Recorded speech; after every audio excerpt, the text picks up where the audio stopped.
नमस्ते, solid facts में आप सबका स्वागत। जैसा आप देख रहे हैं हेमंत तिवारी हमारे साथ मौजूद हैं। बहुत स्वागत है सर आपका। सर, पहलगाम में जिस तरीके का हमला हुआ, उसके बाद देश जिस तरीके से मांग कर रहा है कार्रवाई की, अभी 11 दिन बीत चुके हैं, लेकिन अब तक ना तो देश के अंदर कोई हमले की जिम्मेदारी ले रहा है। सरकार ने बस एक लाइन में एक चीज कही सर्वदलीय बैठक में कि चूक हुई सरकार से, तो उस चूक का कोई तो जिम्मेदार होगा, उसके ऊपर कोई तो कार्रवाई होनी चाहिए। लेकिन 11 दिनों के बाद भी जस की तस स्थिति है। हंसी मजाक की वीडियोग्राफ्स आ रही हैं, तस्वीरें आ रही हैं। पहले बैठकों की वीडियो आती थी, वो बैठकों के वीडियो का शायद इम्पैक्ट बहुत अच्छा नहीं गया, इसलिए वो भी आना बंद हो गई और अब हंसी मजाक की वीडियो आ रही है। तमाम मंचों से आपने देखा होगा। ये पता नहीं चल पा रहा है कि वो आतंकी आए कैसे, कहाँ चले गए घटना को अंजाम देने के बाद। और दूसरी तरफ भारत के अंदर भारत की सरकार जो है वो गंगा एक्सप्रेसवे पे विमान लैंड करा रही है, एयर शो करा रही है, और उसको ये माना जा रहा है कि ये आपकी ताकत का प्रदर्शन है। ये चल क्या रहा है? मैं पहले ओवरऑल आपसे ये समझना चाहता हूँ सीधे तौर पे कि ये है क्या, क्यों जरूरत पड़ रही है गंगा एक्सप्रेसवे पे आपको इस समय एयर शो करने की? क्या ताकत का प्रदर्शन इस समय जरूरी है, या फिर इसके पीछे पूरा सच छुपाने की कोशिश हो रही है? राम प्रकाश जी नमस्कार, आपको सारे दर्शक साथियों को। देखिए, जो कल रात को ये हुआ गंगा एक्सप्रेसवे के ऊपर, जो हमारे फ्रंटलाइन एयर फाइटर्स एयरक्राफ्ट उतारे गए, बहुत अच्छी बात है। हर एक देश इसकी तैयारियां करता है। पहले दिन में लैंडिंग हुई थी, आपने देखा था कई महीने पहले, साल भर पहले, और अब रात की भी टेस्टिंग की गई। तो ये एक सामान्य चीज है। एयरफोर्स इस तरह की तैयारियां करती रहती है। लॉन्ग टर्म प्लान है, उस सारे का ये हिस्सा है। लेकिन आज के मौजूदा दौर में, जब 22 तारीख को जो हादसा हुआ और आज 3 तारीख है, तो आप मान करके चलिए 11 दिन हो गए, और उस 11 दिन के बावजूद भी इस तरह की चीज को आप इसको ये मत देखिए कि वहां पर क्या हुआ, उसको किस तरीके से right wing social media IT cell पे किस तरीके से उसको प्रोजेक्ट कर रही है। वो एक सामान्य प्रक्रिया है जो भारत की जो एयरफोर्स है वो लगातार कोशिश करती है और इस तरह के एक्सपेरिमेंट्स करती है। हमारे फ्रंटलाइन फाइटर्स, एक एडिशनल हमारे पास लैंडिंग स्पेस हो गया, सारी बात हो गई, अच्छी बात है। लेकिन ये जो सोशल मीडिया के जरिए जो मैसेज देने की कोशिश की जा रही है, ये बेसिकली क्या है कि हमारे मोदी जी को एक बात समझ में आ गई, पूरी सरकार को, कि इस देश की जो प्रजा है वो तमाशबीन है, उसको तमाशा देखने में बड़ा मजा आता है। और उसी की कमजोरी का फायदा उठाते हुए आपने देखा होगा, मोदी जी लगातार तमाशेबाजियों में यकीन करते हैं। आपको ध्यान हो, गुजरात चुनाव से पहले वहां पानी में जहाज उतार दिया था उन्होंने, उसके बाद वो जहाज कहां गया पता नहीं, खुद ही लैंड किए थे, उसके बाद छुट्टी। लेकिन मेरा ये मानना है कि जो एयरफोर्स और रक्षा तैयारियां है वो एक गंभीर विषय है। इंटरनल सिक्योरिटी एक गंभीर विषय है, और उसका इस तरीके से मतलब राइट विंग के जरिए, जिनको कोई समझ नहीं है, चाहे वो आईटी सेल हो, चाहे तमाम जो भी सेना है आपकी, जो क्या बोलते हैं, जो मीडिया में जो करती है प्रोपेगेंडा वगैरह, उस सारे में एक चीज आपको देखनी पड़ेगी कि जो हमारी जो फॉल्ट लाइन्स है उस पर ध्यान किसी का है या नहीं। आज की तारीख में अगर आप बात करें, एयरफोर्स की 5 ऑपरेशनल कमांड्स, उसमें हमारे पास आज की तारीख में जो इतिहास में सबसे कम स्क्वाड्रन स्ट्रेंथ हमारी है, करीब 32 स्क्वाड्रन स्ट्रेंथ है। और उसमें भी हमारे बहुत सारे जहाज रिटायरमेंट की तरफ है, लगातार फेस आउट होने हैं। नए जहाज उस अनुपात में आ नहीं रहे हैं। एचएएल से हमारा तेजस आना था, वो प्रोग्राम लगातार लेट हो रहा है। अगर आप थल सेना की बात करोगे, 1 लाख से के आसपास सैनिक कम है। वो सारी चीजों को किस तरीके से कमोवेशी वो जो है उसको पूरा किया जाए, किस तरीके से, क्योंकि अब लद्दाख के अंदर हमारी जब से चाइना के साथ ये गलवान में हुआ, बहुत सारी सेना हमारी चाइना फ्रंट के ऊपर भी एडिशनल लगाई गई है। पाकिस्तान ने क्या किया कि बाकी एरियाज में अफगानिस्तान बॉर्डर से सारी सेना निकाल करके हमारी तरफ लगा दी। हम कितने लोगों को लगा पाएंगे, नहीं लगा पाएंगे, क्योंकि हालात तो आपको पता है कितना तनावपूर्ण है। Delhi cross the border firing हो रही है। उसके बावजूद भी इन सब चीजों की बात ना की, सिक्योरिटी लैप्सेस की बात ना किए बिना, एयरफोर्स का टच एंड गो दिखा करके आप भावनाओं को एसोएस तो कर सकते हो, क्योंकि जनता तमाशबीन है और आप तमाशेबाजी के चैंपियन है। लेकिन इससे पहुंच कहां रहे हैं? 22 तारीख से लेकर आज 3 तारीख है, वो जो आतंकी थे जिन्होंने हमला किया था वो कहां है? जमीन खा गई, आसमान निकल गया उनको। कितने लोग उनमें से कहां कहां क्या क्या है, वो हमारे यहां आ कैसे पाए? 150 किलोमीटर बॉर्डर से इधर आकर के यहां पर वो रेकी करी उन्होंने, केवल यहीं पर नहीं, 3 जगह और भी रेकी की। इसके पीछे की आपको देश को सच्चाई बतानी पड़ेगी। मेरा और आपका काम है, सरकार बताए या ना बताए। हकीकत क्या है राय साहब, जब से 370 हटाई गई, केंद्र सरकार का केवल एक सूत्रीय एजेंडा रहा पूरे देश के स्तर पर कि कश्मीर में सब कुछ नॉर्मल है। बहुत अच्छी बात है, करना भी चाहिए। उस सारी नॉर्मलसी के अंदर सरकार ने लगातार प्रोपगेट किया, और बहुत बहुत भारी संख्या में ऐतिहासिक तौर पर लगातार टूरिज्म बढ़ा कश्मीर वैली के अंदर। बहुत अच्छी बात थी, इसमें कोई शक नहीं। लेकिन जो नॉर्मलसी दिखाने के चक्कर में जो डे टू डे बेसिस पे जो घटनाएं हो रही थी टेररिज्म की, चाहे वो जम्मू रीजन में थी, चाहे किश्तवाड़ में थी, चाहे साउथ ऑफ पीर पंजाल में थी, उन घटनाओं को डॉगी मीडिया की मदद से लगातार अंडर प्ले किया गया, एक एक दो दो की डेथ हुई, फलाना हुआ, उसके ऊपर कभी उसको उस तरीके से वो नहीं आया उसमें नैरेटिव के अंदर, और वो साइड में होगी चीजें, और कश्मीर के अंदर टूरिज्म बदस्तूर शानदार हो गए। तो सरकार उसकी मार्केटिंग करती रही नॉर्मलसी के नाम पर, लेकिन उस सारे में हमारा गार्ड कहीं ना कहीं डाउन हो गया पूरे साउथ कश्मीर के अंदर, जिसका परिणाम ये घटना है, पहली बात। दूसरा, पाकिस्तान ने ये हमला क्यों किया, इसको साइकोलॉजी समझनी पड़ेगी आपको। जब से टूरिज्म बढ़ा, जितना भी कश्मीरी लोग हैं उन सब की आय में जबरदस्त वृद्धि हुई, चाहे वो पोनी राइडर्स थे, चाहे होटेलियर्स थे, चाहे जो बाकी लोग गाइड्स हैं, जितने भी लोग, क्योंकि मैक्सिमम काम उनका वही है, तो उनके वो बढ़ा। तो जो पाकिस्तान के टेररिस्ट थे, पाकिस्तान स्पॉन्सर्ड टेररिज्म था, उनको सपोर्ट लोकल कम हो गया।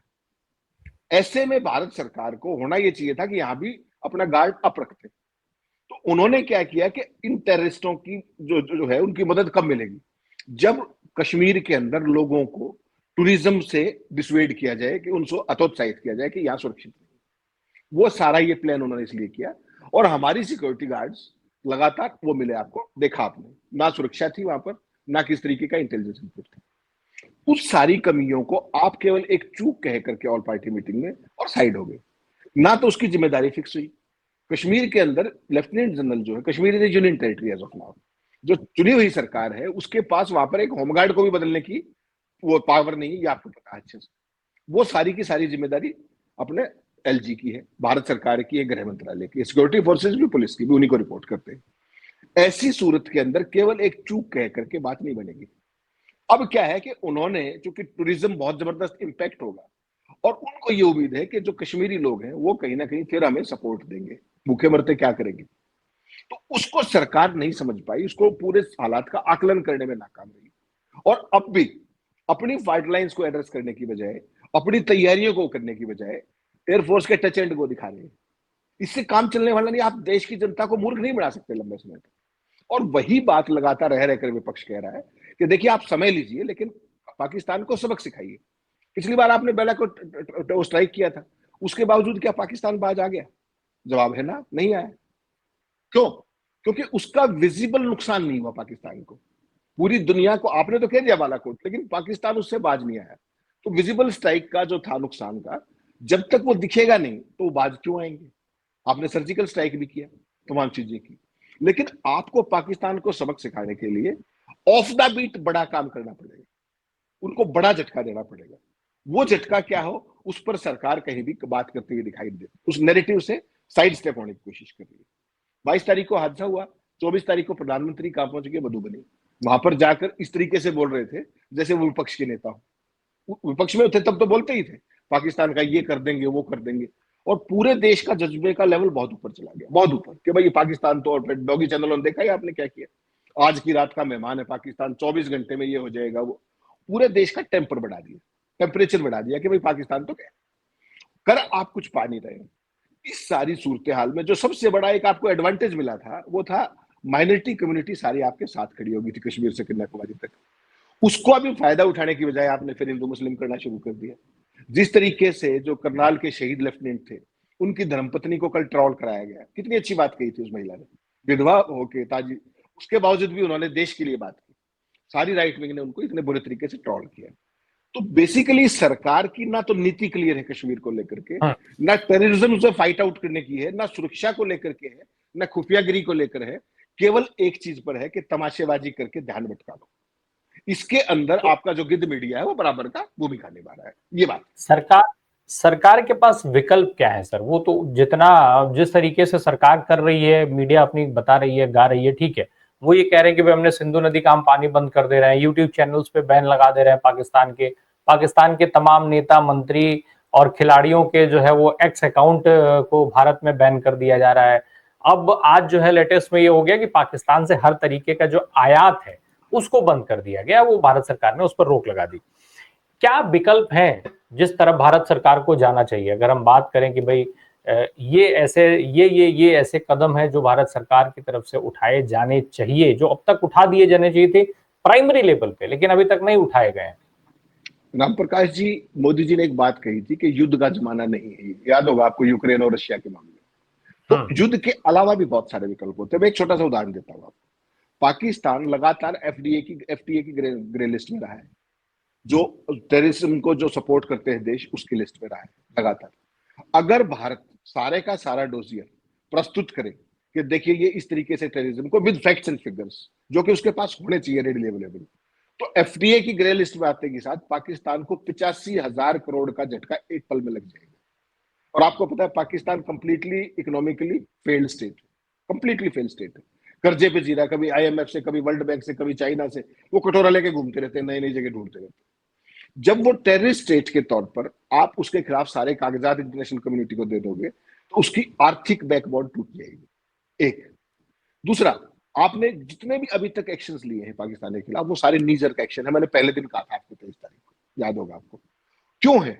आपने कह दिया कि हमने इंडस वाटर ट्रीटी बंद कर दी, बड़ा अच्छा किया, सस्पेंड कर दी। उस पानी को, मैंने उस दिन भी कहा था, आज भी कह रहा हूं, उस पानी को डाइवर्ट कहां करके ले जाओगे? क्या आपके पास कोई डैम्स है? क्या कोई डाइवर्जन की व्यवस्था है? जवाब है ना वो ओवरनाइट हो सकता है। आप जितने भी कदम उठा रहे हैं वो पोस्चरिंग ज्यादा है, पाकिस्तान को वो हिट नहीं कर रहे उस तरीके से। उन्होंने आपकी एयर स्पेस बंद की, आपने उनकी एयर स्पेस बंद कर दी। हमारा तो सारा ट्रैफिक वेस्ट को जाता है, हमारे तो 80% जहाज घूम के जाएंगे। पाकिस्तान को कहां घूमना पड़ेगा? बांग्लादेश, नेपाल और इन देशों में जाने के लिए कितनी फ्लाइट होंगी उसकी? तो उसका भी नुकसान हमें ही हुआ। आप एम्बेसी का स्टाफ घटाया, हमारा भी घट गया। वो क्या नाम है अपना, जो वीजा और ये सारी चीजें, उसमें भी सेम चीजें रेसिप्रोकल है। तो पाकिस्तान को आपने अलग से क्या झटका दे दिया? आयात हम पाकिस्तान से करते भी कितना है, क्या आयात कर लेते हैं? तो आप अभी तक जो भी कर रहे हैं, पाकिस्तान को सबक सिखाने की आपको बैठ करके ठंडे दिमाग से रणनीति बनानी पड़ेगी। आर्थिक, राजनीतिक, कूटनीतिक, पूरी दुनिया को उसके खिलाफ खड़ा करो, उसको टेररिस्ट स्टेट के तौर पे स्टेब्लिश करो। और इस सारे के बाद कई ट्रोल सेना भी आ जाएगी मेरे और आपके पीछे कि हम युद्ध से बच रहे हैं। नो, युद्ध से बचने की अपनी तैयारियां पुख्ता रखो, हर पल तैयारी रखो। बॉर्डर पे मोदी जी 11 साल से सरकार में है, बॉर्डर के ऊपर मच्छर भी, परिंदा भी ऊपर कैसे मार जाएगा, मच्छर भी कैसे घुस जाएगा, और ये टेररिस्ट 150 किलोमीटर अंदर आके स्ट्राइक करके चले गए और अभी तक नहीं पता आपको। तो ये वो चीजें हैं जो हमारी फाइट लाइंस को एड्रेस करना पड़ेगा आपको। बॉर्डर पर सिक्योरिटी एयर टाइट हो, वाटर टाइट हो, उसके लिए जो कुछ करना पड़े आप कीजिए, टेक्नोलॉजी, कैमरे, सर्वेलेंस, व्हाटएवर। उसके बाद आपका जो इंटेलिजेंस ग्रिड है खुफिया, उसको मजबूत कीजिए। कोई भी पल ऐसे कैसे आदमी घूम जाएगा, 4-4 जगह पे रेकी कर रहे हो, वहां पर 2000 आदमी है, आपका एक होमगार्ड का जवान भी नहीं है। क्या सरकार को अपने अंदर नहीं झांकना चाहिए? आप पाकिस्तान को सबक सिखाइए, we are all with that, सारा अपोजिशन कह रहा है, पूरा देश कह रहा है, लेकिन उसके लिए आपकी तैयारी क्या है?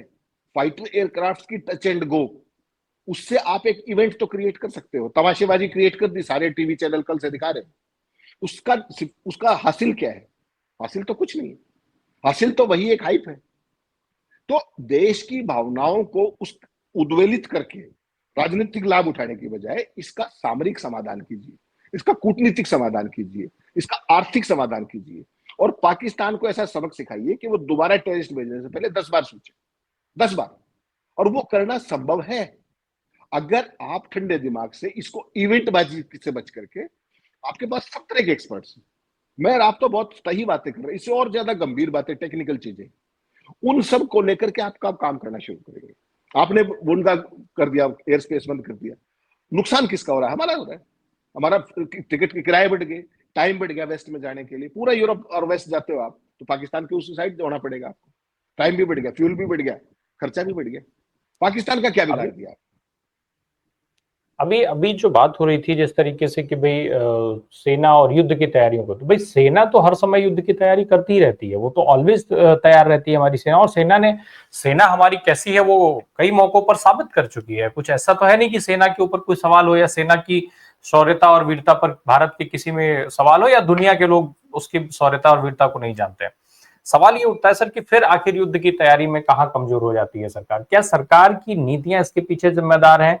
सरकार जो है वो सेना को जिस तरीके से मजबूत करना चाहिए वो उसमें उसको नहीं कर पा रहे हैं। जैसे वायुसेना की बात हो रही है, अभी आपने बात की 5 बेड़े की और इस केंद्र की, जो आज हम देखते हैं जो वायुसेना की ताकत है वो कहाँ खड़ी है हमारी? हमारे सैनिक जो है उनकी, जो हमारी थल सेना है उसकी ताकत कहाँ खड़ी है? हमारी नेवी की ताकत कहाँ खड़ी है?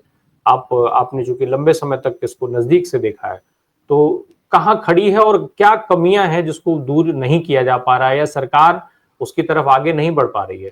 हथियारों की खरीदारी तो खूब हो रही है। राम प्रकाश जी, एक बेसिक चीज समझनी पड़ेगी। एक होता है कि आपकी तैयारी क्या है, आप किस तरफ पकड़े हो। जब पाकिस्तान की आप बात करते हो, पाकिस्तान की सेना आज दुनिया में 12वें नंबर पे है, भारत की सेना चौथे नंबर पे है, ये लेटेस्ट रिपोर्ट है। तो कोई मैच उस तरीके से तो फायर पावर में है नहीं।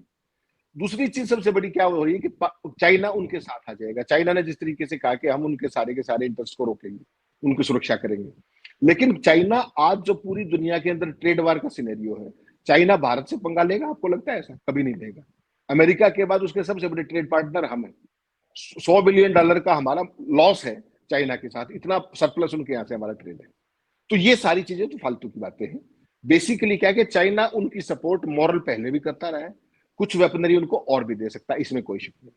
पर्दे के पीछे से उनकी पूरी मदद करेगा, कूटनीतिक स्तर पर भी। जब भी आप जाओगे यूएन में, वहां उनके जो भी उनके खिलाफ प्रस्ताव होगा उसको ब्लॉक करने की कोशिश करेंगे। आपको पता है इन सारी बातों। भारत की सेनाओं की जब आप बात करते हो, ये बहुत वाजिब सवाल है। आज की तारीख में एयरफोर्स के पास जो स्क्वाड्रन स्ट्रेंथ है ओनली 32, लोएस्ट लेवल। उसके लिए जो आपने राफेल खरीदने की बात थी, उस समय क्या था कि 126 राफेल का सौदा किया था यूपीए सरकार ने। उसको आपने घटा के क्या कर दिया कि सारे फ्लाई अवे कंडीशन में आएंगे, बाकी की बात खत्म। वो सारा एक है। एचएएल से जो हमारे एयरक्राफ्ट आने थे वो डिलेड है क्योंकि अमेरिकन इंजन नहीं आया। फौज के अंदर, आर्मी के अंदर आप अग्निवीर का कंसेप्ट ले आए। कोविड के बाद लगातार सैनिकों की भर्ती रेगुलर नहीं हो पाई, तो लगभग 1 लाख हमारी फाइटिंग स्ट्रेंथ कम है सेना की, थल सेना की। और उसके बाद आपको गैलवन में जो कुछ हुआ, उसके बाद आपको ईस्टर्न लद्दाख में सेना लगानी पड़ी। अभी भी है वो लगातार बड़ी संख्या में तैनाती। तो हमारे लिए सेना को इधर से उधर शिफ्ट करना बहुत आसान नहीं है। और पाकिस्तान ने अपने अफगानिस्तान बॉर्डर से तमाम एरिया से निकाल करके हमारे बॉर्डर पर लगा दी। ये वो सारे, उसके बावजूद भी हमारी सेना कमजोर नहीं है। We are ready for everything. हमारी सेना का पाकिस्तान का कोई मुकाबला नहीं, कभी भी, ना पहले था ना कभी आज। सवाल यह है कि आप पाकिस्तान को सबक सिखाना चाहते हैं, या ऑप्टिक्स और थिएट्रिक्स करना चाहते हैं, या उस पर राजनीति करना चाहते हैं, या उसके ऊपर कोई चुनाव जीतना चाहते हैं, या देश के आंखों पर एक पर्दा डाल करके भाई बालाकोट हमने कर दिया था, हमने वो स्ट्राइक कर दिया था। सवाल क्या होता है कि आपने एक एक्शन लिया, सामने वाले के ऊपर उसका असर पड़ा या नहीं पड़ा? तो जवाब है नहीं पड़ा। अगर जब असर पड़ा होता तो भारत पर इस तरह का पाकिस्तान स्पॉन्सर्ड टेररिज्म नहीं हो रहा होता। तो मोदी सरकार को एक बार ठंडे दिमाग से बैठ करके ये सोचना चाहिए कि करना क्या है। सेना को हमने सारी जिम्मेदारी दे दी है। वो तो सेना के पिछले चीफ ने आपने देखा ही था क्या था। जब गैलवान के अंदर जो कुछ हुआ, तत्कालीन सेना प्रमुख ने क्या कहा कि मैंने लीडरशिप से पूछा कि भाई क्या करना है, तो उन्होंने जवाब दे दिया कि जो आपको ठीक लगे करो। तो कुछ नहीं हुआ। तो आज भी वैसे ही किया है क्या? मोदी जी की तरफ से खबर प्लांट होगी, किसी ने ऑफिशियली तो नहीं कहा कि मोदी जी ने सख्त सारी ताकत दे दी सेना को हिसाब करने का। एक्चुअल में होता यही है। लेकिन आप कहीं प्रधानमंत्री केवल बयानबाजी के लिए बचे हैं क्या? गाइडेंस, पॉलिटिकल लीडरशिप का काम होता है डिसीजन लेना, स्ट्रेटेजिक डिसीजन लेना, पॉलिटिकल डिसीजन लेना, डिप्लोमेटिक डिसीजन लेना। सेना नहीं ले सकती वो। सेना के पास तो फायर पावर का काम, आप जो कहेंगे, जो जितना बताएंगे उतना वो करके आ जाएगी। तो सवाल आपकी प्रोएक्टिव लीडरशिप का है। और प्रोएक्टिव लीडरशिप क्या कर रही है? मधुबनी में रैलियां कर रही है, बॉम्बे में फिल्म स्टारों के साथ घूम रही है, केरला के अंदर अडानी के साथ पोर्ट के ऊपर उसकी पीआर कर रही है। क्या ये काम है क्या? अच्छा, बॉडी लैंग्वेज देखिए, पूरा देश शोक में है 22 तारीख के बाद। मोदी जी 24 तारीख को आपने देखा मंच पे क्या हुआ नीतीश के साथ, उसके बाद फिल्म स्टारों के साथ। कल जिस तरीके से केरला में अटकेरिया वो चल रहे थे, सारे का अट्टहास और सारी हंसी मजाक मंच के ऊपर वे फिर विपक्ष को वही कर रहे थे। तो कहीं ना कहीं भारत सरकार की नॉन सीरियसनेस दिखती है इस पूरे मामले में। आप सारी तैयारियां सेना अपने हिसाब से करती है। सेना को तो टास्क दिया जा रहा है, और वो ओवरनाइट को हो ये बिल्कुल जरूरी नहीं है। सेना अपनी टाइमिंग, अपनी प्लेस ऑफ रिटेलिएशन खुद तय करती है। लेकिन सरकार क्या कर रही है? जो सिक्योरिटी लैप्सेस थे जिसके कारण ये हादसा हुआ, नरसंहार हुआ, उसको लेकर के आपने क्या किया? इंटेलिजेंस लैप्सेस थे, उसको लेकर के आपने क्या किया? वो भविष्य में ना हो उसके लिए आप क्या कर रहे हैं? आपने कर दिया कि 89 में से 49 टूरिस्ट स्पॉट बंद कर दिए। इससे तो पाकिस्तान का काम आसान हो गया। जो अब तक आप नॉर्मल सी बेच रहे थे, इसका मतलब तो एरिया सुरक्षित है, बेशक शॉर्ट टर्म के लिए। लेकिन टूरिज्म का जो इनफ्लो था वो तो एकदम ब्लॉक हो गया ना। पाकिस्तान क्या चाह रहा था? यही तो चाह रहा था। उसके बाद हिंदू मुस्लिम का नैरेटिव चाह रहे थे, कश्मीरी बनाम अन्य का नैरेटिव चाह रहे थे, वो आप लगातार कर रहे हैं। कश्मीरियों के खिलाफ जो इस तरह का माहौल, कभी कहीं वो कंबल बेचने वालों को वो किया जा रहा है, प्रताड़ित किया जा रहा है, कई स्टूडेंट्स को प्रताड़ित किया जा रहा है दूसरे स्टेट्स में, कौन करवा रहा है ये? क्या ये समय की जरूरत है? उनको तो आज हमारे साथ जब उन्होंने पहली बार आतंकवाद के खिलाफ खुल के धरने प्रदर्शन किए, जुलूस निकाले, तो उनको तो अपने साथ जोड़ने का टाइम था। राइट विंग सारा क्या कर रही है? और उस महिला ने जो करनाल में कल हिमांशी ने जिस तरीके का किया और उसकी जिस तरह की ट्रोलिंग हुई, या वो कर्नाटक की बेटी की जिस तरीके की ट्रोलिंग हुई, तो आप समझ लीजिए कि इनकी मंशा क्या है। आज भी सबक सीखने को तैयार नहीं है।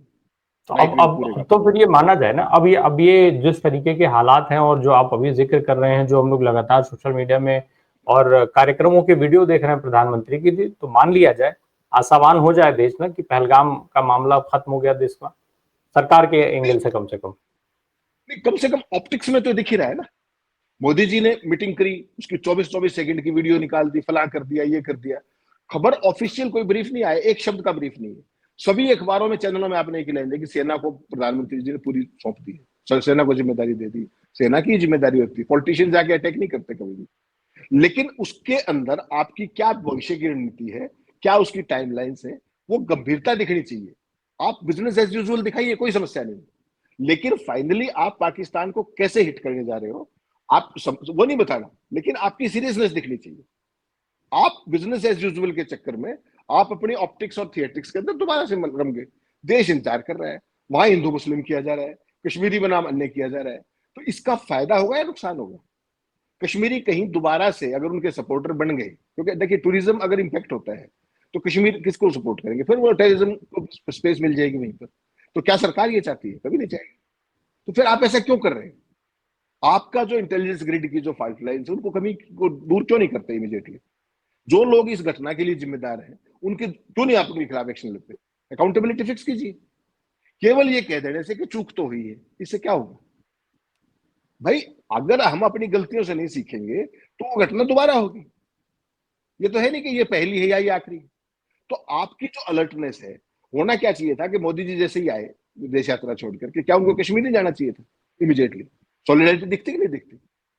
राहुल गांधी गए, मोदी जी तो नहीं गए। उसके बाद 24 सेकंड का वीडियो, उसके बाद ये मीटिंग फिटिंग, उसके बाद छुट्टी। तो बेसिकली देश की जनता एक खास तरह का माहौल बना है कश्मीर से कन्याकुमारी तक का, और वो बना है सांप्रदायिक एकजुटता का, कि देश के अंदर पहली बार अल्पसंख्यक उस आतंकवाद के खिलाफ खड़े हुए। तो उस घटना का फायदा उठाइए, आप उस मौके का फायदा उठाइए। आप कर उल्टा रहे हैं, कश्मीरियों को एलिनेट कर रहे हैं दोबारा से, उनके ऊपर इस तरह के हमले करके, उनके खिलाफ बयानबाजी करके।